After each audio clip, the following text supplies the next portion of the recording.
right, now this is something that I did for Studio One version 4, I believe, a long time ago. So I wanted to show you guys again. For this could be for taking it easy on your CPU, as well as if you're just a really good keyboard player, or even a decent one, and can do your stuff in real time. And if you can't do your stuff in real time, I'll show you also how this can work for those that need to record a MIDI track first. What are we talking about here? We're talking about pulling up a VST instrument like Contact. I'm going to pull that up. I'm going to open up a bunch of instruments, and I'm going to record them to audio tracks directly. And at first, I'm not even going to use a MIDI event. I'm just going to use the instrument track to trigger the MIDI and record it directly to an audio track. Then I'm going to show you how you can utilize the instrument track, a MIDI event, to actually do this. So let's see. So let's go ahead. Let's go ahead and open up Contact. And this is the free version of Contact. It's got some pretty decent instruments in it just for by default. Let's see. What do I want to do first? I'm going to do the jazz organ first. I'm going to put this on here. Very cool. All right, cool. So now I'm going to bring in a bass. And it's going to put it on another instrument track, and I can minimize that. So there's the organ. Here's the bass. Just got to change the MIDI channel.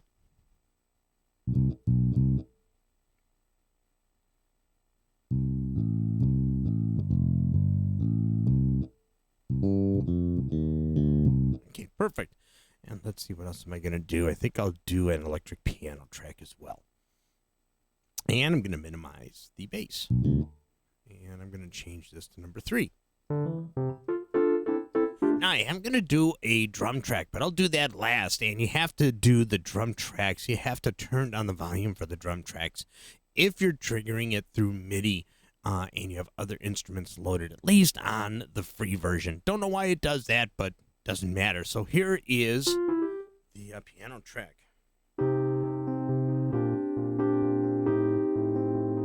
All right. So let's see. We have these 3 instruments. I'm just going to close them so you can see them all here. Just like that. Now I'm going to click on the plus sign. I'm going to create an audio track, a stereo audio track. And I'm actually going to call this, we'll do the piano first.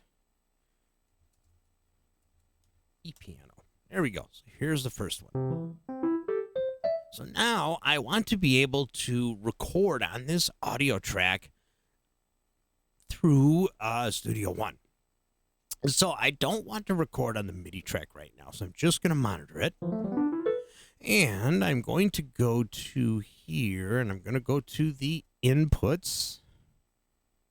And I'm going to go down here to instruments, and I'm going to select Contact. And if I put this on record, we don't want to monitor it. There, oops, see if I turn that off. Is that off? Who knows? Okay, so you can see that it's going to print an audio track, but there's not going to be a MIDI track there. So let's see. Do I have my time signature right? I do. I have it on 3/4. I'm going to close Contact. I'm going to turn on my click. 1, 2, D, 1, 2, 3, 1, 2, 3. Let's see if I can turn this up a little bit. All right, so let's see here. Here we go. 1, 2, 3, 1, 2, 3.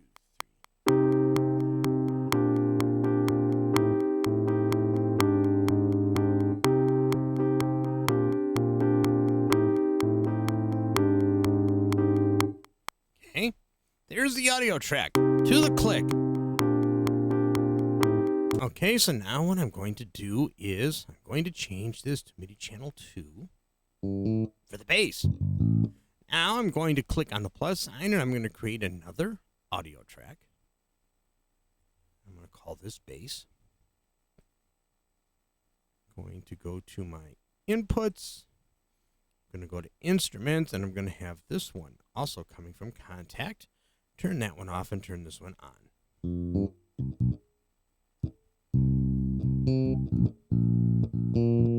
All right, so let's see what I got here. 1, 2, 3, 1, 2,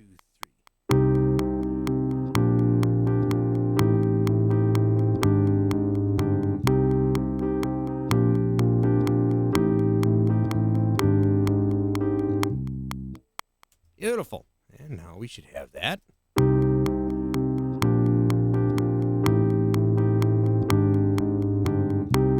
I got a wrong note in there, but that's fine. So now I am going to go back to contact.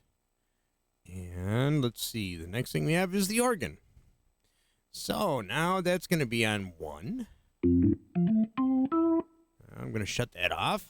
I am going to click on the plus sign, and I could actually, you know what? This time, I'm just going to right-click, and I'm going to choose duplicate. Not complete, but just duplicate. So now, there we go. That is going to record from that.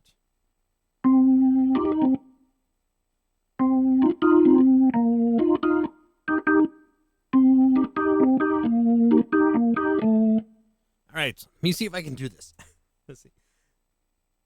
1, 2, 3. 1, 2, 3.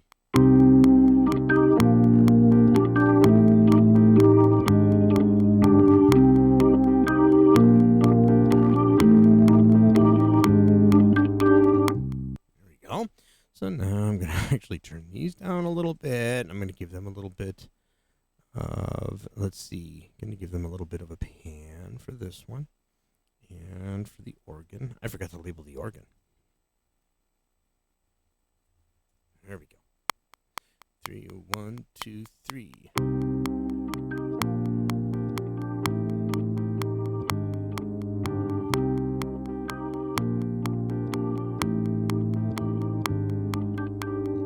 There we go. So now, last but not least,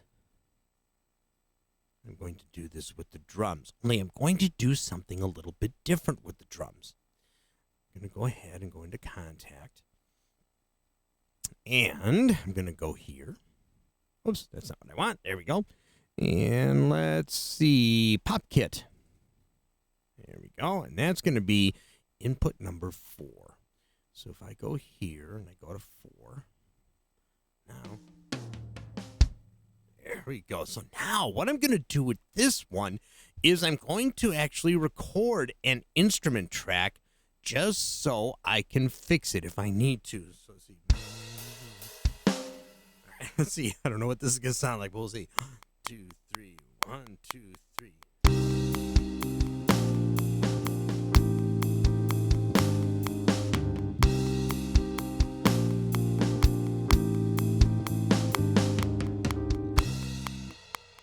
All right, so that was close, and it actually recorded the audio, but I'm going to mute that for right now because I know I got to fix the drums.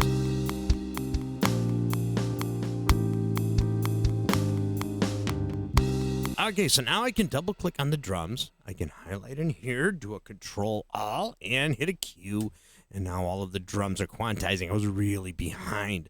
So now I'm going to delete, just going to right-click, and I'm going to say delete that event. Let's actually hear the drums.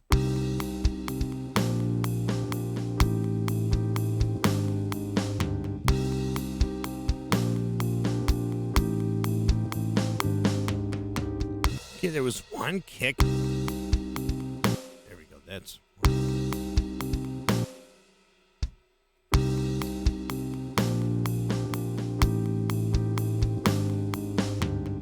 okay. So now that that's there, I'm going to take this off of record. I'm going to have the monitor, and I'm going to record and transfer this to an audio track. Ready?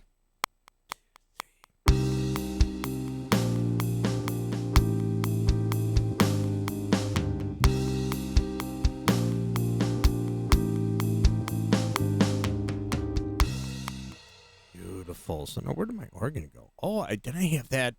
Oh, did you see what I did? I forgot to create the drum track. Did anybody notice that while I was doing it? So let's go Control Z and let's go back to the organ track.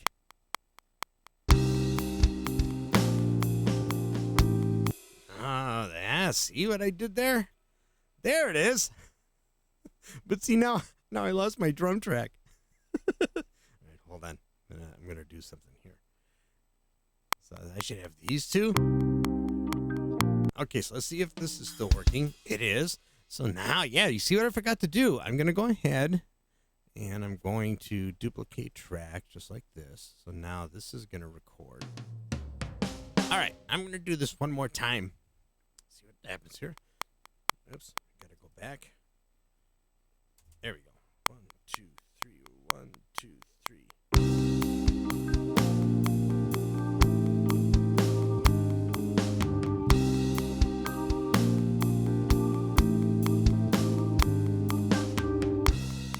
There we go. Now I'm going to do this again here. This should be drums. There we go. And I'm going to erase this. Now I'm going to double click on this. I'm going to do the Control Alt and quantize. And now I'm going to turn off the recording here. I just want to monitor it. Now I want to transfer that to the drum track. 1, 2, 3.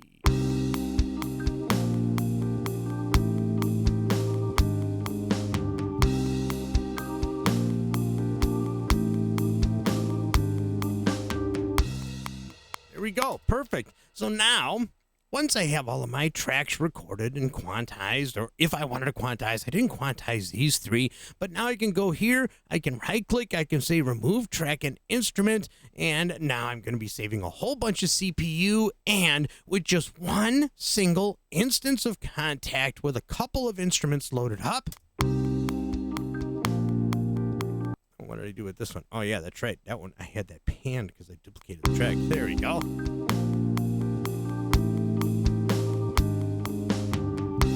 No, it sounds like a circus song. There we go, and that's it. And I don't have to worry about using contact anymore. And so if you have some of these big VST instruments like Omnisphere, some of these things were pulling up just one instance of it really taxes your CPU. This is a great way to do it. You can raise your device block size so that you don't use so much CPU power. You can use the audio dropout settings to actually take care of any latency during the performance. And just with a single instance of any instrument that you might be using, you can actually overdub all of these tracks. Now, of course, if you do it the way that I did with the drums, if you're not really that great of a keyboard player, you can create your tracks and transfer them. So the other thing that you can do too is you can actually save all of the MIDI tracks if you ever have to go back to them and actually keep them in a place to where if you have to redo any of these things, you can drag them back in very easily and then just remove the tracks afterwards. But this is a this is a really good way if you're going to print the tracks anyway, and you know almost exactly what you're going to record, and having the ability to go back to the MIDI tracks at any time to redo certain things, you can save yourself a lot of grief and get all of the tracking done all at the same time as you're creating. So it makes a lot of sense to do something like this, especially if you have an older, slower machine. So very cool. All right, I hope that this helped, and I will see you all in the next video.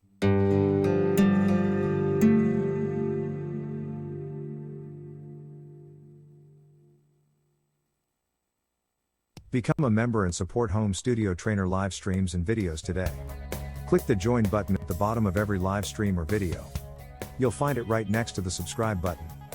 There are 3 levels for every budget, and they all have unique perks that go along with them. The $1.99 level is for dedicated members who will get continued access to all regular videos and live streams. You will also receive badges and emojis to show you how long you've been a member. The $4.99 level is for the awesome dedicated members. These members will get early access to upcoming videos and live streams, as well as member-only content unavailable to non-members. And finally, the $9.99 level is for the super dedicated members. These members will have access to all of the other levels, including free one-on-one Skype or Zoom training. Free help and support sessions will also be available, as well as direct personal videos to answer any questions about home recording or Studio One specifically. A direct phone number option for quick calls or to set up a training and help session will be available upon request. Thank you so much for supporting Home Studio Trainer on YouTube.